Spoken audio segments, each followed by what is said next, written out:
Kan di sini tahapan-tahapan berbahaya yang bisa mengantar kepada aksi-aksi radikalisme. Jadi orang itu menjadi radikal, itu tidak datang tiba-tiba muncul langsung dia radikal, tidak. Ada proses yang berlalu. Ya. Ini saya beri gambaran bagaimana cara teroris itu membidik anak-anak muda. Itu orang-orang yang membidik seperti itu ada langkah-langkah. Ya. Ya misalnya anak-anak muda kita yang baru kenal, yang berada dalam lingkungan yang bagus, misalnya berada dalam pendidikan seperti ini, itu tidak langsung dijangkau seperti itu. Diajak, ayo kamu jadi pelaku bom bunuh diri sana. Ya. Tidak bisa langsung seperti itu. Ada tahapan-tahapannya yang dilalui. Nah, ini tahapan-tahapan ini yang ingin saya jelaskan. Setiap orang yang mengantarnya ke sana, ke aksi radikalisme, itu pasti melalui 4 tahapan ini. Ada 4 tahapan ini, salah satunya atau semuanya dia lalui. Tahapan yang pertama, seorang itu dijauhkan dulu dari ilmu syariat, dijauhkan dari ulama yang benar. Iya. Kadang dibuat orang itu senang agama, cinta agama sudah, mulai taat, iya. Senang ngaji, iya. Tapi dia tidak kenal ilmu yang sebenarnya, cuma semangat saja. Terus yang kedua, dia tidak diperkenalkan kepada ulama sebenarnya. Makanya kalau dia belajar misalnya kepada seorang ulama yang lurus, nanti diperingatkan, kamu jangan belajar di situ, bahaya nih orang. Karena itu saya lihat ya di pemikiran trio bom Bali pertama. Ya, trio bom Bali pertama ini mereka orang-orang yang salah memahami ilmu agama.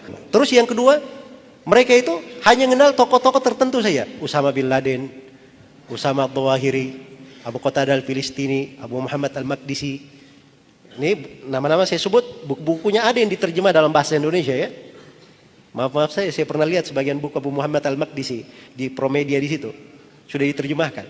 Ini yang memberi fatwa bolehnya membunuh aparat keamanan. Nah, jadi harus dipahami bahwa mereka ini ya itu tidak mau mendekatkan kepada ulama yang sebenarnya. Ya. Makanya sekarang ini definisi ulama jadi tidak jelas. Ya. Sudah bisa bikin orasi massa, kemudian pegang mic di depan orasi, lantang terhadap pemerintah. Wah ini ulama, Masya Allah. Ya. Makanya belakangan ini banyak ulama yang baru muncul. Ya. Banyak ulama tanda petik yang baru apa? Muncul. Lahirnya dari acara demo-demo. Ya. Itu baru dari dalam sejarah. Ada ulama lahir dari acara demo-demo. Ulama itu kalau dari masa dahulu, itu jelas belajarnya dari mana, tahapan pendidikannya apa, jasanya di tengah umat apa. Itu jelas dari masa dahulu. Guru-gurunya itu jelas, dia ngambil ilmu dari siapa, sanad periwayatannya jelas. Itu ulama namanya. Jelas ya? Ada yang sebagiannya, Masya Allah ya, baru mu'allaf masuk Islam. Ya, terjangkit pemikiran HTI. Sekarang sudah menjadi apa? Pembicara di mana-mana. Kan ini kasihan yang seperti ini. Anak-anak muda kalau dengar orang-orang seperti ini berbahaya. Jadi kalau umat ini dibuat jauh dari ilmu syar'i, dibuat jauh dari ulama yang sebenarnya, akhirnya orang nggak tahu sudah ilmu agama, pegangan dada. Jadi gampang sekali diberi doktrin, diarahkan sana sini. Tapi kalau orang punya pemahaman yang benar, dia kenal ulama yang benar, ini diantara jalan dia bisa selamat. Jalan dia bisa selamat insyaallah ta'ala. Kemudian yang kedua, tahapan yang pasti dilalui juga oleh orang yang radikal, itu pasti benci kepada pemerintah. Dibuat benci kepada pemerintah. Jadi kalau ada orang, diisi ceramahnya, diisi pembahasannya, diisi kalimatnya, mau siapa saja, dia mengajak kepada benci kepada pemerintah, itu radikal itu. Itu ciri radikal. Apakah dia disebut ustadz, apakah disebut anggota dewan, atau disebut apa saja, yang penting dia mengajak untuk benci kepada pemerintah, itu ciri radikalisme. Jadi masalah bukan masalah kecil. Karena kalau seorang itu sudah benci kepada pemerintah, dia akan melakukan apa saja. Ya, dan orang yang tulus tidak seperti itu. Orang yang tulus itu, kalau ada kesalahan, kesalahannya yang dia benci. Tapi dia menghendaki apa? Kebaikan untuk semuanya. Kemudian yang ketiga, ini doktrin-doktrin ideologi sesat. Kalau umat ini sudah jauh dari ilmu syariat, tidak ada ulama yang dia kenal. Ulama yang sebenarnya dia kenal. Kemudian dia kerjanya benci kepada pemerintah. Itu seperti anak ayam kehilangan induknya. Dikasih iming-iming, ayo sini. Makan nih, makan. Giring. Sampai masuk di tempat yang diinginkan. Dikasih doktrin. Mulai dikasih pemikiran. Kalau terorisme itu caranya berpikir begini.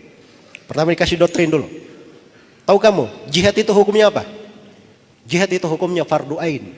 Wajib atas setiap orang. Jadi ini pikirannya fardu ain. Jihad ini fardu ain, Masya Allah. Kamu kalau tidak berjihad mati, kamu mati jahiliyah. Wih, gawat juga saya nih. Ya. Terus solusinya apa? Ya besok kalau kamu ada pendaftaran sana, peledakan, kamu daftar aja di sana. Nah begitu caranya dia doktrin, masuk. Jelas ya? Perhatikan bagaimana doktrin dimasukkan, caranya seperti itu. Jadi buat dulu, ini pemerintah ini tidak beres, ini pemerintah ini nggak adil, banyak kebijakannya yang buruk, ini pemerintah ini jongos-jongosnya asing, pemerintah ini begini-begini, dibuat benci kepada pemerintah. Sudah penuh dengan kebencian, masukkan doktrin, jihad itu wajib, fardu ain. Hah? Belum lagi masuk doktrin pengafiran nanti. Nah, sudah gampang sekali dimarahkan. Mau diarahkan kemana saja gampang. Nah, begitu cara mereka. Makanya kita harus mengetahui tahapan-tahapan ini supaya terhindar darinya. Karena itu belajar itu mudah, belajar agama itu seperti yang saya terangkan tadi ya, indah sekali agama itu. Membawa kebaikan, banyak pintu ketaatan, pintu sorga. Tapi belajar dari orang yang benar. Dan saya tidak menasihatkan ya terlalu, sekarang ini banyak viral, ustadz-ustadz viral. Sebelumnya tidak pernah dikenal. Terkenalnya karena apa? Viral aja, tapi fatwa-fatwanya Masya Allah. Fatwa nyeleneh. Ya, di Indonesia ini gampangan sekali semuanya. Ada yang mengangkat dirinya sebagai imam besar Indonesia. Itu bahasa berat. Kalau di Saudi Arabia, ada yang menganggap dirinya imam besar Saudi Arabia, selain daripada raja, itu sudah digantung itu besok di pengadilan. Sebab itu namanya memecah belah negara. Imam besar negara itu cuma kepala negara.